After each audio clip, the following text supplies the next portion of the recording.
conversation.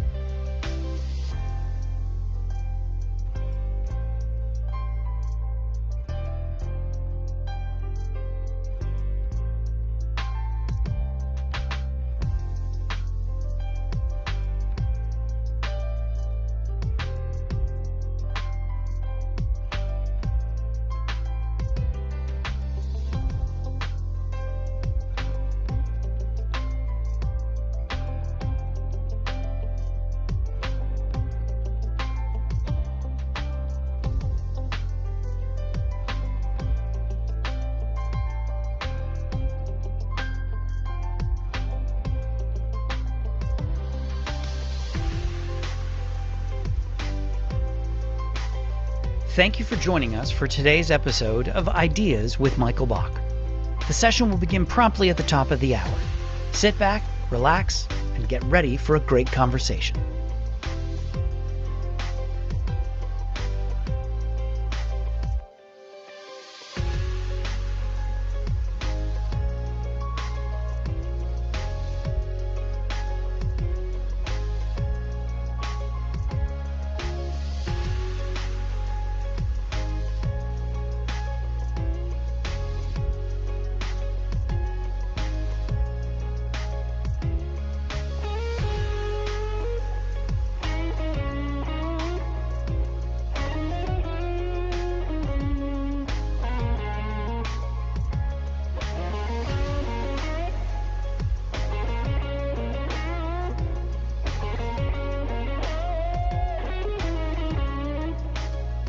Thank you for joining us for today's episode of Ideas with Michael Bach.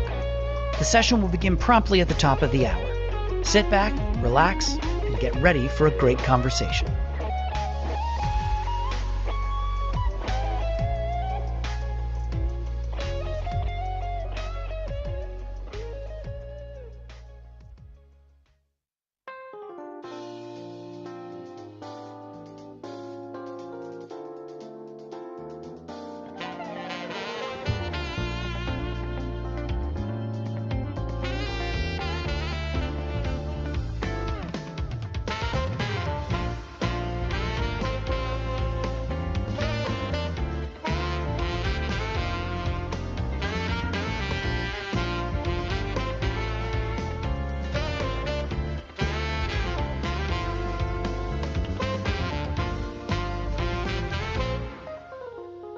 Thank you for joining us for today's episode of Ideas with Michael Bach. The session will begin promptly at the top of the hour. Sit back, relax, and get ready for a great conversation.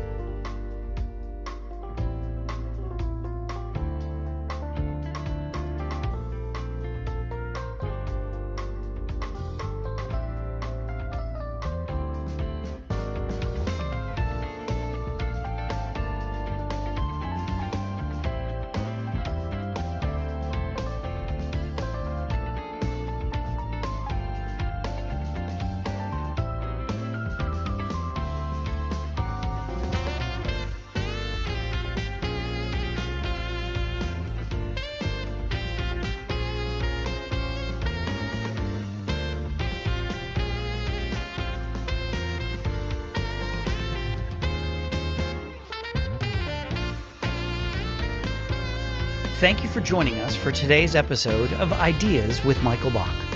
The session will begin promptly at the top of the hour. Sit back, relax, and get ready for a great conversation.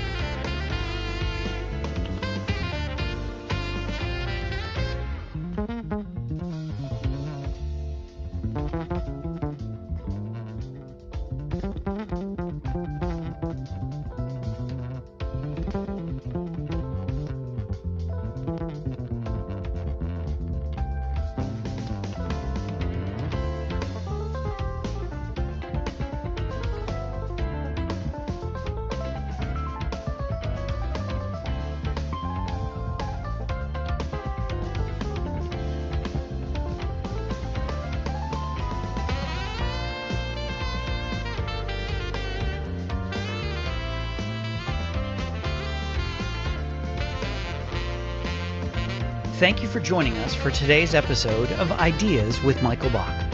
The session will begin promptly at the top of the hour. Sit back, relax, and get ready for a great conversation.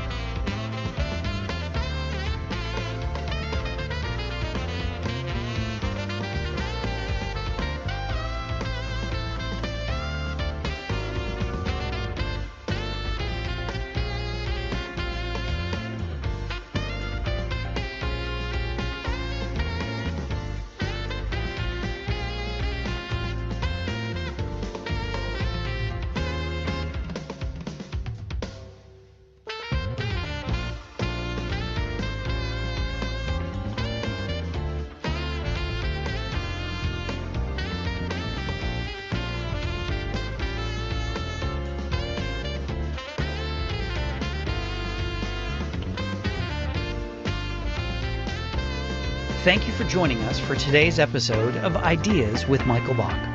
The session will begin promptly at the top of the hour. Sit back, relax, and get ready for a great conversation.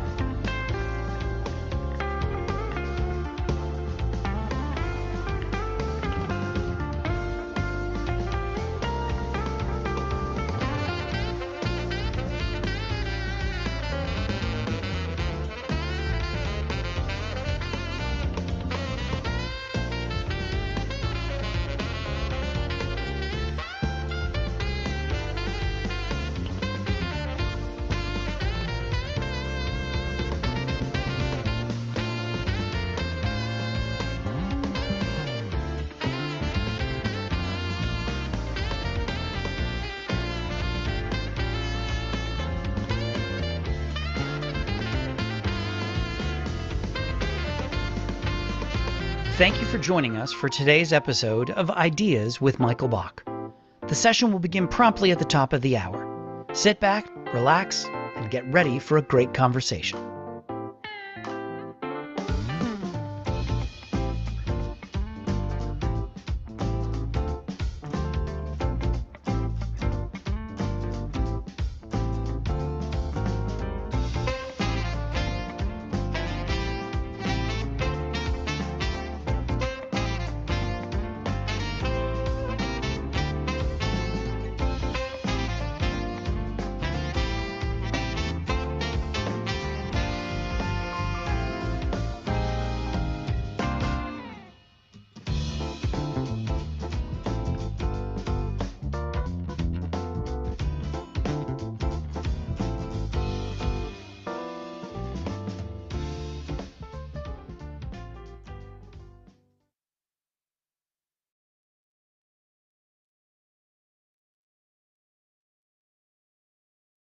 Hello, and welcome to another episode of Ideas with Michael Bach. I'm your host, Michael Bach, conveniently named, and my pronouns are he, him, and I'm really excited to have you join us here today. I apologize. I was kind of jamming there to that music for those of you who were listening to the pre-song. I was sort of thinking it was like the Merv Griffin show, and I was, there with my band for a moment. Never mind. Back to that. This is a new series that I launched in 2024 to engage in a discussion about some of the most pressing issues we're facing in inclusion, diversity, equity, and accessibility, or IDEA. And I created this series to elevate the conversation and to engage IDEA practitioners and champions who can share their experiences, both good and bad, and help people learn from them. And I am thrilled that so many people have joined us here today because we have some pressing issues to talk about. Now, before I go on, events like this take a lot to put on, and I want to say a special thanks to my team, particularly my producer, Mike, who also has the dubious role of being my husband, but also to our series sponsor, Dentons.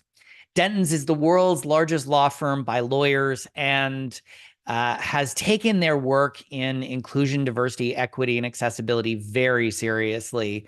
I've had the pleasure of working with Dentons for nearly 20 years, and I'm really honored to have them as a sponsor for this series. A few housekeeping notes before we begin. If you're joining us via the Zoom webinar platform, you will not be able to unmute yourself nor turn on your camera. Additionally, you'll only be able to send messages in the chat to the hosts and panelists. Now, we do this to ensure that people who may disagree with what we're talking about aren't able to disrupt the session. If you have any technical issues or questions, please use the chat function, and my producer/husband, Mike, will be happy to assist you. If you're joining us on the live stream, you are able to make comments, and it should go without saying, but I'm going to say it anyway, please keep them respectful. We can disagree without resorting to calling people names. My guest and I are going to have a chat, but you are able to engage and ask questions.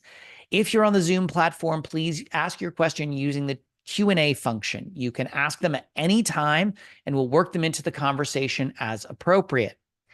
If you're joining us on the live stream, you can also ask questions by posting them on the platform that you're on, and we'll do our best to respond to them as well.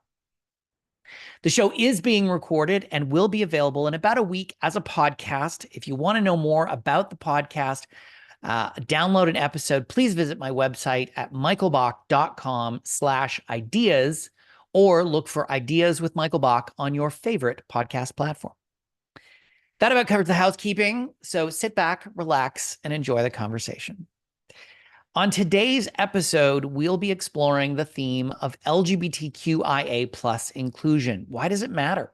And what can you do to create safe spaces for your LGBTQIA+ employees and customer? My guest in this theme is not just an IDEA practitioner, but also a member of the LGBTQIA+ communities. Jeff Luttrell is the Global Vice President of Talent Acquisition for Atento. Previously, he held leadership roles on acquisition and staffing with Alorica, Xerox, and Kelly Services. He has over 20 years of recruitment experience in both the staffing industry and corporate recruiting, including international, executive, and professional recruiting. He's led teams in the US, Canada, EMEA, and Latin America. Jeff lives in Asheville and Carolina Beach, North Carolina, and has served in many volunteer roles, such as SHRM Southeast Region MAC board member, president and board member with Raleigh Metro SHRM, and served as director of North Carolina SHRM State Council. He served on SHRM's HR discipline, talent acquisition, global, and diversity and inclusion expertise panels, and currently is on the Together Forward at Work task force since 2020. He regularly speaks on talent and DEI across the U.S. Now, Jeff is a true Tar Heel, which I don't know what that is. Having graduated from UNC Chapel Hill with a degree in journalism, like me, he has a degree in something he's not using at all. He received an HR management certificate from Duke University and holds the SPHR and SHRM SCP certificates. Jeff, welcome to the show. Hi, good afternoon. Welcome. I am so glad. I am so happy to have you and to, I'm going to take your face off my face. Happy for you to be here. As always, to get to spend some time with you is such a joy. So let's start, because I don't actually know what Atento does. So tell us a little bit about Atento for those not familiar with your organization. Sounds good. So Atento, I'm going to give the definition that our company uses, but then I'm going to tell you like the real deal. So we're a customer experience and transformation leader, specifically in the call center industry. So we operate contact centers around the globe. The people that you call in if you have problems with your Facebook account or any bank, pretty much we support different banks around the world. So you've probably talked to an agent from our teams at some point. A lot of people don't know they're actually talking to a third party when they think they're calling Macy's or Xerox or whomever. It's usually somebody in another place. So that's our primary focus. We've got about 120,000 employees globally, and we do a lot of hiring to ensure that we have a full staff. Because if you've ever worked in the call center space, you know turnover is a little higher than some other industries. So it's we are on track to hire about 90,000 people this year. 90,000 people. Wow, that is a massive lift for any organization. But what I heard you say, Jeff, if I'm not correct, is when I have problems with Facebook, I can just call you. That No, is not me directly. No, no. that is the no, that's pretty much what I heard. Um, I may have some selective hearing. Okay, so can you share with us your coming out story, particularly at work? What was that like? Yeah, so I'll start earlier than a little bit earlier than that. I grew up in Eastern North Carolina, really small area, not very diverse. I was lucky and was able to leave my hometown and go to college in Chapel Hill, which was very eye-opening. I was exposed to a very diverse group of students and got to meet some amazing people, and it really opened my eyes to help figure out who I was because I was struggling when I was younger to kind of figure out. I didn't there weren't any role models then, hardly. There weren't people that I could align myself to and say, hey, yeah, I'm similar to them. I felt like I was kind of weird in the world. So it took me a little while in Chapel Hill to meet people and realize, hey, I think I'm gay. And um, that continued on, luckily. And my first role was a amazing company in Chapel Hill that was very diverse, very liberal. And so I was first introduced in the workplace to a company that welcomed me and welcomed my authentic me. So it was really refreshing. I had great mentors, a great team, and I spent many years there just really enjoying my career and being me. Now, I did learn that every company is not like that because that was my first foray into the corporate world after graduating from college. The next company that I worked at was not so welcoming, and I didn't learn that until about 2 years into the job. And I won each year they would award outstanding performance around the country and send everybody on this fabulous vacation to, at that time, I think Puerto Rico. And I received the award, put on my travel preference because they ask for your spouse or significant other, and I put my spouse on there. And very soon after that, I no longer was employed there, and I was not able to go on the trip. So I learned a hard lesson that one, I needed to vet where I worked a little bit better because it wasn't a good experience. And then luckily I landed in the right spot after that, Kelly Services. And so all of my HR career positions have really been welcoming and I've been able to be me.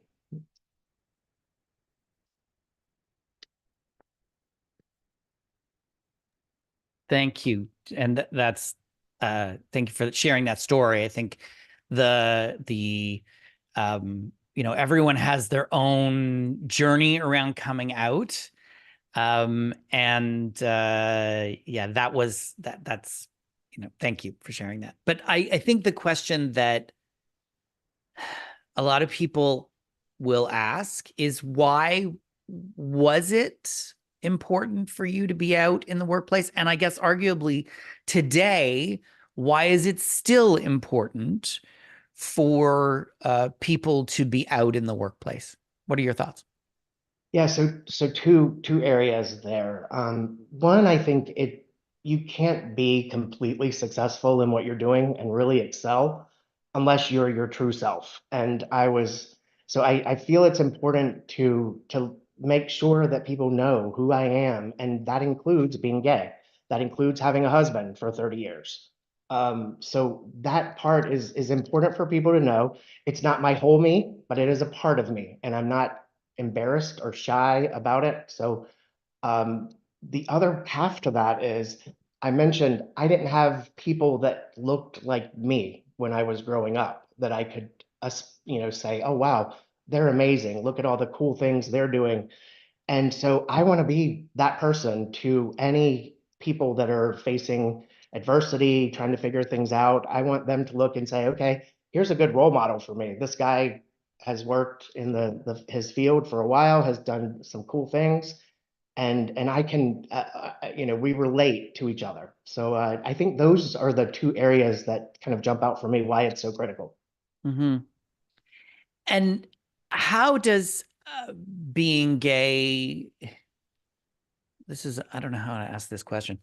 how does being gay impact your work? Like, does it, I'm sure there's some people who are probably listening to this, watching this, who are thinking, why does this matter? It's what you do in the bedroom. How does being gay impact your work today? Yeah, so there are a lot of things going on today that are having some impacts. And I don't have the button on because I'm working from home, but if this is you are safe with me.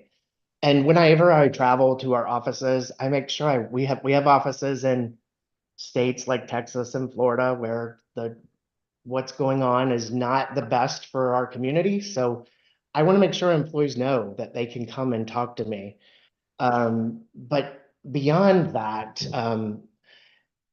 I think I've been able to really package up the importance of inclusion, the importance of belonging and diversity in our organization. It's one of our pillars. We firmly believe in it. It's ingrained in our culture. And I work at a place that embraces me. And I think that makes, not only does that make me feel special, but it makes all the others, because we do have a sizable LGBTQ plus population. And I want to be that role model and mentor for them as they continue down their careers. I think you touch on something I think is really so critical with everything that's going on right now. And many people may not be aware of this, that in 2023, so last year, over 500 pieces of anti-LGBTQIA plus legislation was introduced and or passed in states in the US. And some of it is horrifying.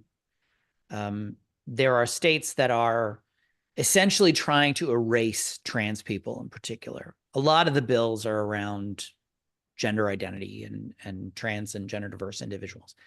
And there are states that are just simply trying to erase the existence of trans people, thinking about Florida and Texas and Tennessee and a lot in the South. Mhm. And it is, I think, important for people like you and I to have that visibility, to be that visible and talk about who we are as being gay, as being gender nonconforming, to use our pronouns and make sure everyone's clear what our pronouns are at every opportunity, because we then are sending a message to other LGBTQIA plus people who are not out in the workplace, who are struggling with their own identity, that at the very least, your little bubble of the world is a safe space where people can come to you and just say, listen, this is who I am. What should I do? Can you help me? Yeah. Because even though we've got so many out queer LGBTQIA plus people, whether in government, the governor of Colorado and the secretary of transportation, and we've got celebrities and we've got so many out people. When you're working in, Flippin, Arkansas, which is an actual place I found out, when you are working in Flippin, Arkansas, um, maybe not so much. It Mhm. is not a safe environment for you. So that openness is about cascading it out to the world to create safe spaces. Yeah. So let's talk about the world of IDEA, particularly in the US, because it's going through a bit of a transition. We've started to see um, real attacks on our progress. We've started to see employers retrenching themselves, where they're, pulling back on these efforts. In some cases, they're eliminating those departments. We started to see governments banning IDEA departments in public institutions. How has all of that impacted your work at Atento generally, and then around LGBTQIA plus inclusion specifically? Yeah, and really interesting and a little scary. So I am in the South, and I've always lived in the South, and it, it's what's been happening the last year or so is has just really kind of shocked a lot of people within the southern areas, that because there are very vibrant gay communities and trans and lesbian communities throughout the South. Um, where I'm seeing the biggest impact are people that are on my team that are in states like Oklahoma. I had a transgender person that um, she transitioned from a male to a female while at work during her time at work. And we encouraged it. We supported, we were there. We made sure that along the journey that she was taken care of. And we were pretty vocal about that. So we had several webinars and things like that where we highlighted her and talked. She was part of our diversity series that we did. And so there were recordings and things. And recently she started getting harassed and getting death threats and all kind of just horrible, horrible things from people in her community. They heard or found out about it. And so we had to take all of that down, and she had to kind of go in hiding a little bit. She had to kind of find a safe space for herself so that she can continue being her. And it's just disheartening to me because she was someone that I had been mentoring, and she was so proud of who she was and is. And I just hated to see that she was squelching it. It was kind of like she was almost going back in the closet again. And I hate that anybody's having to go through that. And the sad news is that's not unusual. I'm hearing from more and more people in states like Alabama, Florida, Mississippi, where they're afraid to be out. They're afraid for people to know. So I think it's absolutely critical that we keep having discussions about it. Um, I think what is helping companies, and I won't talk a lot about government or university, but the private industry, luckily they're not really changing much. They've kind of adjusted how they're wording things. So it's more about belonging and inclusion versus diversity. So you'll hear belonging probably be used a whole lot more uh, about what programs and things that they've got going on. Krispy Kreme is a great example. Not only do they have great donuts, but they've got an amazing belonging program. And so they're leading the way along with many other companies with, okay, we don't have to push this to the side. Diversity, equity, inclusion, belonging is important to the business. And I think that's where my role is in my company. And when I speak to others is, hey, it's not about, we want more gay people to come work here. We want to have a great company. We want to exceed and succeed. And by having a diverse, everybody, you look at all the data, having a diverse workforce, you're more profitable. Your company does better. You're even down to like simple little things, attendance and absenteeism and all of that. It's better in companies that have more diversity. So the ability to tie why you have these belonging programs back to the business helps sell it. It's been refreshing, and I think that's what most practitioners are doing now. They're kind of spinning it a little differently. They haven't changed their policies or things that they're doing. They're just focusing more on calling it belonging and inclusion as opposed to DE and I.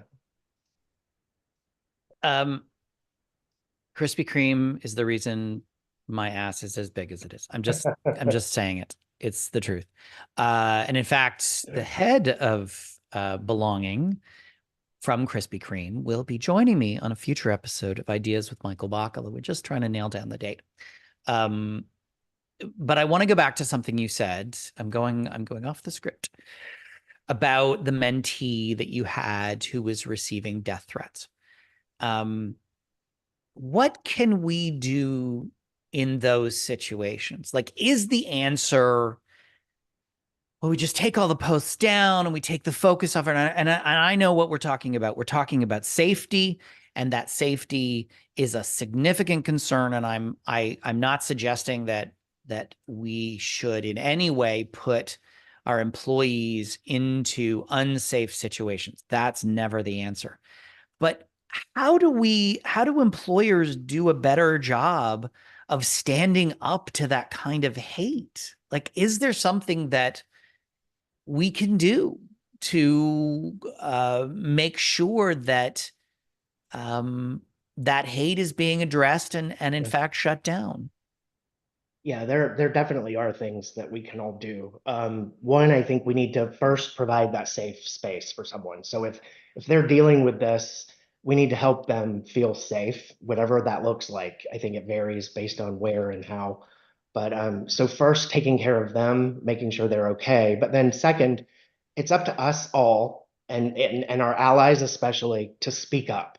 We need to attend city council meetings. We need to attend government meetings and hearings. We need to be visible, and we cannot just sit back and let things continue to happen. We've got to do work to make it better.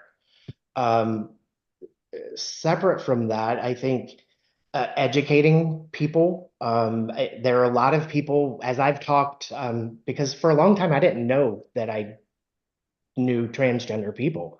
And as I've met more people and I've got a great network of the transgender community, I share their stories and I talk about, their process. And people get so confused with what it means and why. And at the end of the day, I'm like, why does it really matter? Like, it's not hurting you, it's not hurting anyone around you. So we should be able to be who we want to be. It really doesn't impact much. And but yeah, definitely we need to be visible, we need to support, and we need to provide safe spaces and not shut up. We need to be vocal, even if it comes down to demonstrations. And I'll give a great example from a business perspective. Um, I don't know if any of the listeners remember, but years ago there was a what they called a bathroom bill in North Carolina, and it was to force people to go to bathrooms and the where they were the gender they were born.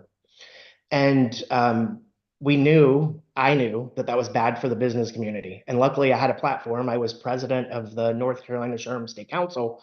So a network of 6,000 or so HR professionals. And I went before the board and said, hey guys, this bill is bad for business. And it's going to hurt our ability to recruit. It's going to hurt our ability to host events and things in our state. And even if they didn't agree with, because you do hear from people, well, that's against my religion or what. So you hear that stuff. Even those people were like, yeah, I don't want to we don't need this because it's going to impact our businesses. And so we were able to convince the chamber that was the North Carolina Chamber, business people, very conservative usually. We were able to have them join us, and we helped force the legislature not to move forward with that. So little things that we all have in our power, talking to people, talking to other business groups, it all makes a big difference.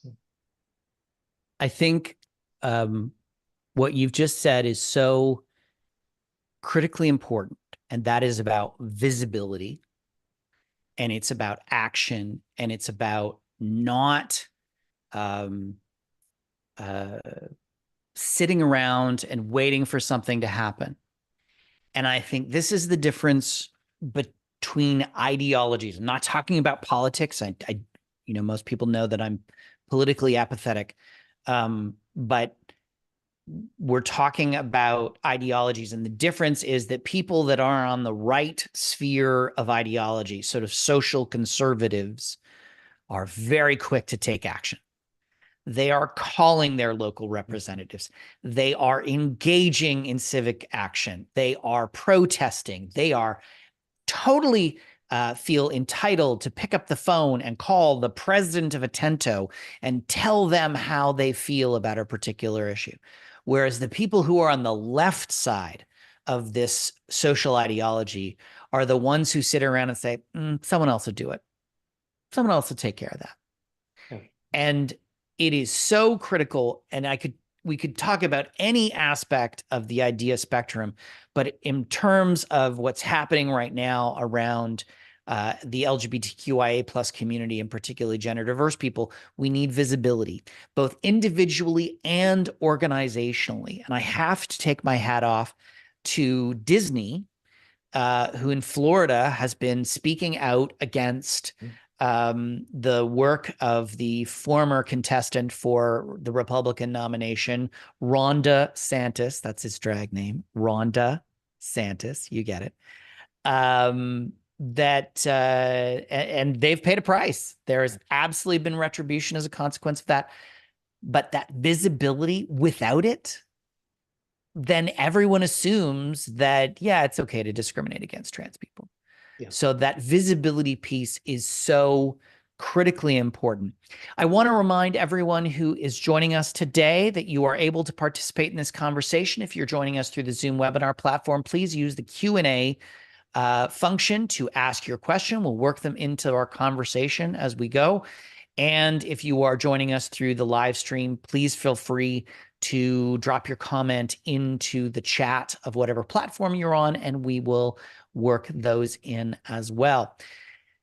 So, Jeff, I want to turn the page a little and talk about something a little positive, because we can get a bit doom and gloomy around this stuff.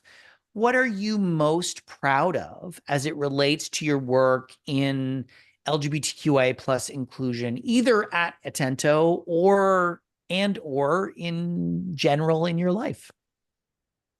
Yeah, so the great question, and I love the spin to the positive, because I'm always looking out for the silver lining and trying to highlight the positive. So at my prior company, Alorica, we started, and I was one of the founding members. We started a group. It was called Tide, Together in Diversity and Equity. And with that, we were able to spotlight lots of different employees. We were able to educate a lot. I hosted several fireside chats about transgender, because people just didn't know. And so we shared, we talked, we had one about pronouns where we just spent a whole hour letting people ask questions like, what is they, them? What does that mean? Why would somebody use that? And the impact that it had on the company, and the number of people after we did those sessions that would reach out to me that said, hey, I didn't know that there were so many of us out there, or I didn't know that there were people that were allies of mine that were there to support me. And so that was really eye-opening. And that's kind of, that experience has helped push me to now be more visible and to do more. And so even at Atento, where I am now, we've got affinity groups mostly outside of the US. And I've been the proponent pushing, hey, we've got these in Brazil and Mexico and other places. We need to start some in the US. And our first one is, of course, focused on LGBTQ plus, and really excited that we're launching that. So I'm going to continue to be that fighter for our group, our people. That's great. And I think that is so critical for employers to really send the message and say, hey, we're here, we support you. Even if that message is only internal, although I would argue that it really needs to be external as well. But it is so critical to creating inclusive spaces, to sending the message to the queer community that, maybe your state legislature doesn't have your back, but we do. So I think this is a question that some people would have. Although when I think about you hiring 90,000 people in a year, first of all, I just curl up in the fetal position and cry. But secondly, I think the question that people might think is, why does it matter to Atento and to you to have a diverse pipeline of talent? Yeah, we can't do it with just one group of people. So, the middle-aged white males, they're not our demographic. So we have to cast a pretty large net. In order to start the 90,000 people, we have to talk to upwards almost 1 million people. So there's a lot of interactions. we need every pool of talent that's out there. And so that's why it's absolutely critical to what we're doing today. Um, we've got to have partners and different initiatives around LGBTQ plus. We've also got formerly incarcerated. We look at veteran populations. We highlight lots, not only race, but all the people with disabilities and all sorts of things that we have to unlock every bit of talent that's out there in order to help us hit our goals. Um, that's not the only reason, right? So that helps me selfishly fill my pipeline and make sure that my fill rates are good and that we're hitting our numbers. But it's also why I love working at Atento because it's ingrained in everything we do.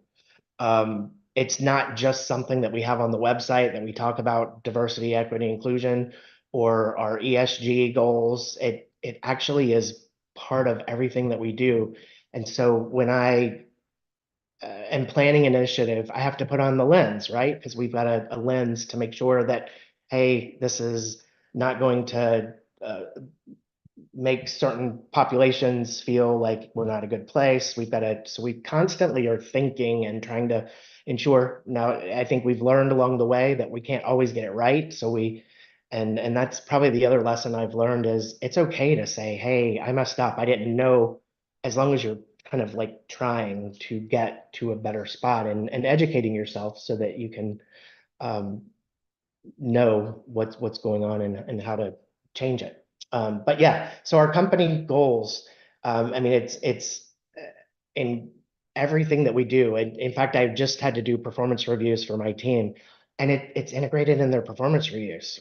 We've got diversity initiatives. We've got in Brazil, my team created a kiosk for people that with visual impairments that they could still come and apply without having to have a paper application that they couldn't read. So just little things like that that we continue to do are what's helping change that. And I have to tell you, if you've ever hired people from certain groups, they're very loyal. And so our community, the LGBTQ plus community, I have I am continuously proud and amazed at the talent that we find and then the talent that stays with us because they feel included, they feel welcomed and belong.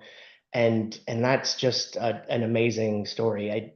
In Tampa one year, we got involved with the Pride event there, and we had a tent set up. We had all kinds of activities, and we hired I think it was about 10, 20 people from that event alone, which wasn't a hiring event. It was just a publicity, to get our name out there, show that we support the community. Well, then that 10 to 20 referred 10 to 20 of their friends. Wow. And we ended up having like a team of about 100 people that were part of the community somewhere. And the attrition in that group was almost non-existent. They came to work every day. They loved what they did. They were great at providing good service and empathy to our clients. So, yeah, I will continue because I'm amazed at the talent that we continue to find. And, um, if there are companies out there that are not, I encourage you to explore it.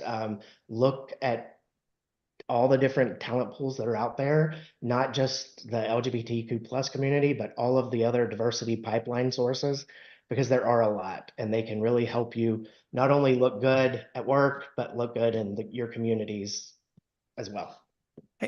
Can we touch on that for a second? Because you just said something that's really interesting to me. Um, we talk about Pride events, and in my experience, Pride events have not been great from a recruiting perspective, largely because it's, when I'm half naked and three sheets to the wind, it's not a great time to approach a new employer, but I guess not everybody's me. That event in Tampa really shows the return on investment of having a booth at a Pride festival in Tampa. If you got nearly 100 or around 100 hires out of that with low attrition, that really speaks to the power of that, doesn't it? Yeah, it does. and to help you, right? Because I'm with you. When I go to those, I go to have fun. I'm not really Yeah. thinking about finding a new job. But we had great giveaways that remind, because a lot of people go home and then they're like, oh, look at this. And so we had koozies that had how to contact recruiting, because people are probably drinking something, don't know what I they're drinking, don't but know they're what you're drinking talking about. something. So we had those. We had all kinds of giveaways, and it truly was a great. It cost us very little money, and we ended up generating quite a few candidates. That's fantastic because I think that's one of the things, and I'm, one of the other themes we have with ideas with Michael Bach is around data and measurement. And I am always talking to people and clients about the return on investment. And you have to measure these things. You have to understand if you spend $1, what do you save or what do you bring into the organization? And to be able to say, oh, we spent, $5,000 on this booth at Pride and we had koozies and stuff, and we ended up hiring 100 people. And by the way, their voluntary turnover rate is, 10% of what our standard is. That makes a great argument to say, okay, where else can we hit a Pride festival? Can we hit a Pride festival in, Chapel Hill or in San Diego or where you have call centers or where you have facilities? I think that really does speak to a potential argument. We've got a couple questions here in the chat, but before I go to them, we talked about how Atento is navigating this new world around quote unquote belonging and, adjusting to the pressures that we're seeing. How are you doing, particularly as an openly gay man in this new landscape? Yeah, um, I'm in the South, so I feel safe in my communities that I'm in. So Asheville's got a great community. Many of the larger cities in North Carolina, Atlanta, Miami, really good populations. And so I tend, when I'm in the South, try to stick to areas where I feel safe. But then on kind of the flip side of that, I don't stay away from places that I just make sure that I'm safe. So if I need to travel to Alabama for work, I'm not gonna not be me. I'm still gonna be me. I'm gonna be my authentic me. And if that means that it makes some people uncomfortable, I'm okay with that. And I just make sure I have the right support or the right exit strategy, to make sure that I'm taken care of. I think I've reached an age now where I kind of, if anybody was like, oh, you've got to be more careful, you got to go back in the, I'm like, no, I'm not going to do that anymore. I've been there, done that a long time ago.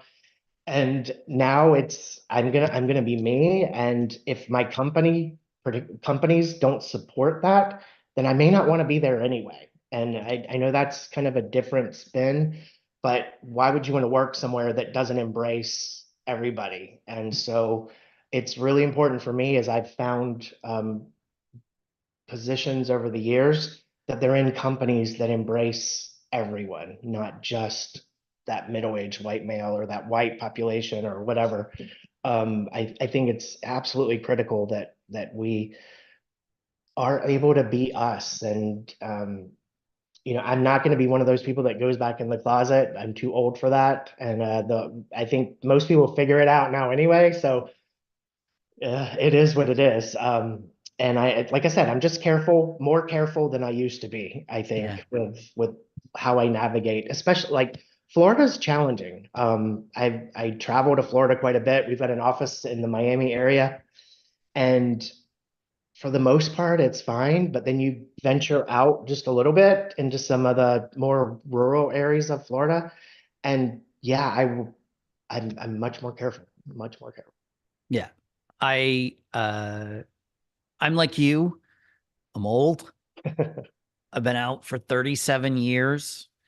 Um which I'm sure for some people is, hard to believe considering I'm 37. Um although, I'm that gay. Anyway, um I there are places I won't go.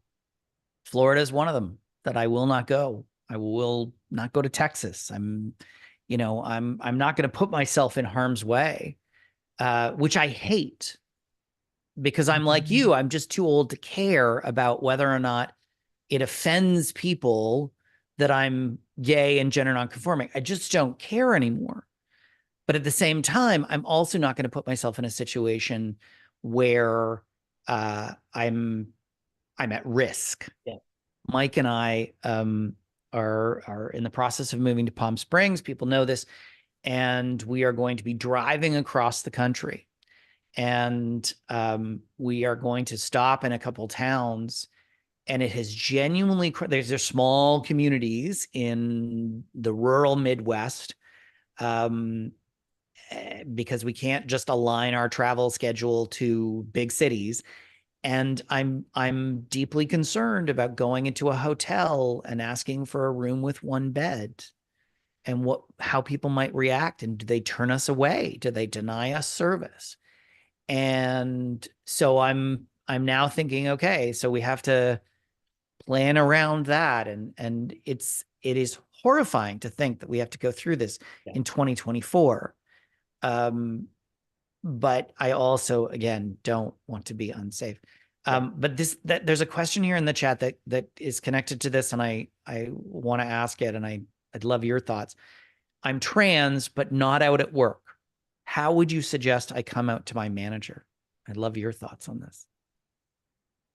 Yeah, I'm transparent. So as a leader in my organization, I try to create safe spaces. So if you have that with your manager, that rapport, then just do it. I mean, I think if you know the leader that you're working with enough, you should know whether or not and at the end of the day, like I said, if they're not okay with it, then do you really want to be there? Because are they going to be your advocate and all of that? Now, everybody doesn't have options, right? So if you're depending on where you are, you may have limited places to work and things like that. So, but yeah, I would just say have a like probably off-site, maybe, hey, can we meet for coffee somewhere? And invite them, pay for their coffee, and just say, hey, there's something I feel like, you know, in order for me to be my full me at work, I think you need to know that I'm transgender. And um yeah, I think I like talking. Obviously, you guys have listened to me for the last 45 minutes or so. I like to talk, and I encourage people to talk and be open. Communication, I think, is one of the most critical skills that we all have, and so it's important to talk and be visible. Maybe if that's not an option where you can directly talk to them, maybe you start like, hey, I heard that there's a next month is trans month or whatever it might be. There's a International Day of Transgender, I think. Yeah, So maybe you say, remembrance and visibility. yeah, so maybe you approach them or HR and say, hey, I think this is something, can we just put out, to our population? There may be some. So, starting to have hints and then kind of gauging what people are thinking and saying about it. I think in a lot of places you're going to be fine. Um, I think there are still some scary places. I mean, my friend in Oklahoma is still not super comfortable being completely open and out. And I think it's going to take some time for that to go away, where people feel safe again in some of these more rural areas, not just in the South, throughout like up through the middle of the country. We see a lot of the same things. So yeah, and talk to your peers, talk to any. I mean, Michael, myself, there's a huge LGBTQ plus community. Um, Talk to us, and we can help brainstorm, troubleshoot, role play, whatever it might be, to help with that conversation. Mm-hmm. Yeah, I agree. I'd add a couple things there. First and foremost, and I don't know obviously where in the world you are, but first and foremost, you have to take into consideration your safety and not put yourself in a situation that is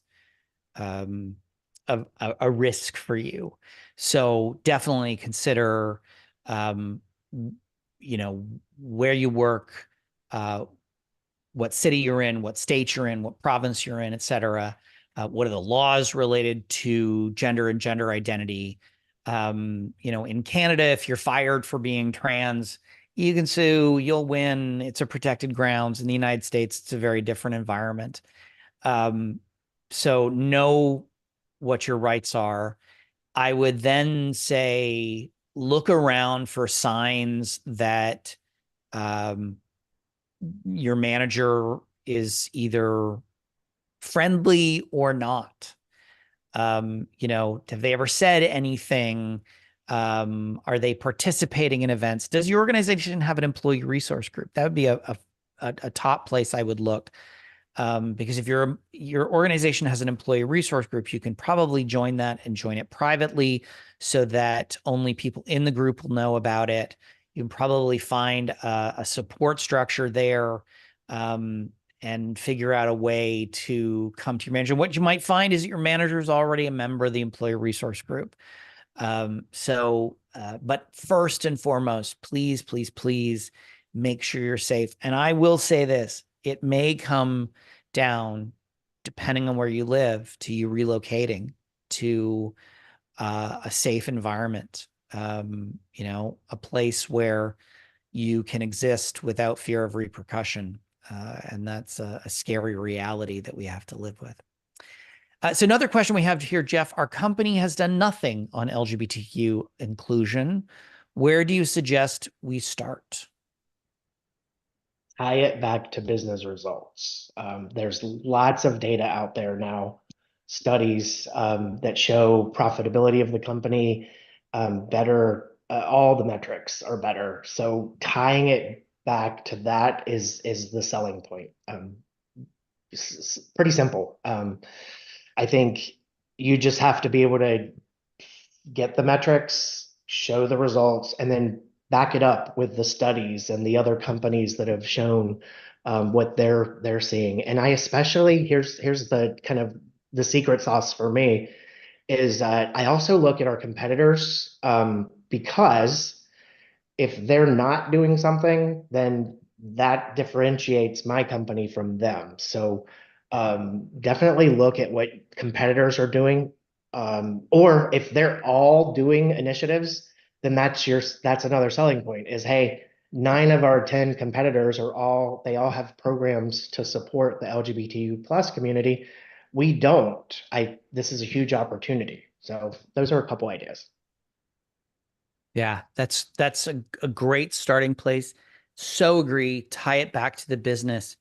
Tie it back to those key financial demographics. And even if you're in the nonprofit sector, the public sector, every organization works the same. Money in, money out.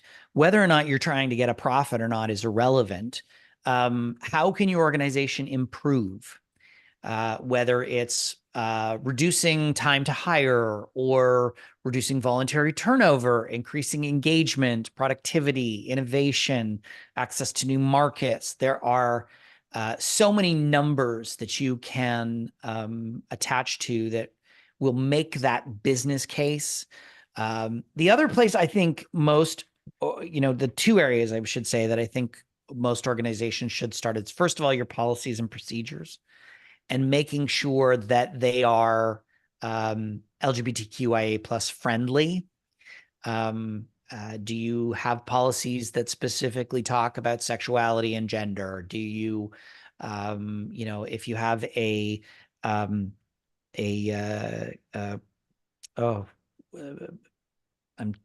word's escaping me, but a policy around behavior in the workplace, does it call that out? Start with your policies and procedures. Now, if you're not part of the HR team, if you're not part of organizational management, that, policies, procedures are outside of your scope. But I think one of the best ways to start is an employee resource group. If your organization has employee resource groups, if they don't have one for the LGBTQ plus community, then that's a great place to start, because that can send a message a very strong one. In a former life, I was involved in the setup of an LGBTQIA plus employee resource group at my employer, and we were 7 people across the country. We thought we were probably representative of the organization, and we grew by some 500% in the first week of announcing our existence, and kept growing and growing and growing, with members of the LGBTQIA plus communities who were out there and felt alone, and also with allies. Engaging with your allies is such an incredibly important part of the conversation around inclusion. We are not going to succeed without our allies. And I know we had hundreds and hundreds of allies join the employee resource group because they had a queer kid, they had a trans sister, they had a gay parent, and they themselves wanted to be in a space where they could talk about that and not fear repercussions. So employee resource groups can be a very powerful tool. I think we have time for one more question here. Let's try this one. Oh, this is interesting. What do you say to the homophobes and transphobes, people who are homophobic and transphobic within your organization who speak out against your work in LGBTQ plus inclusion? How do you respond when you get people who are against what you're doing?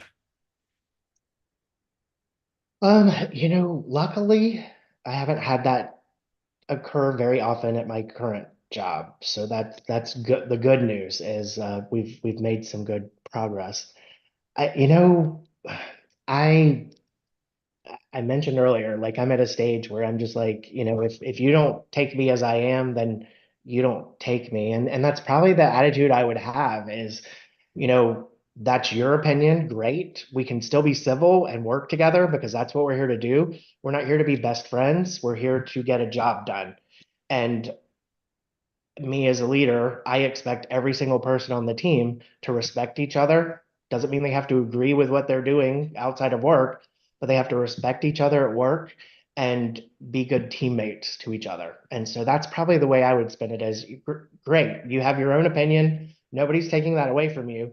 But while you're here, you're going to contribute and be respectful of others.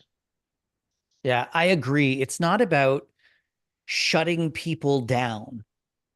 I don't think we can live in that world of right and wrong, because I think that's absolutely where we are right now. And that just doesn't get us anywhere. I think this is where we need to go back to our policies to make sure that we have established criteria of what is expected of individuals working within our organizations.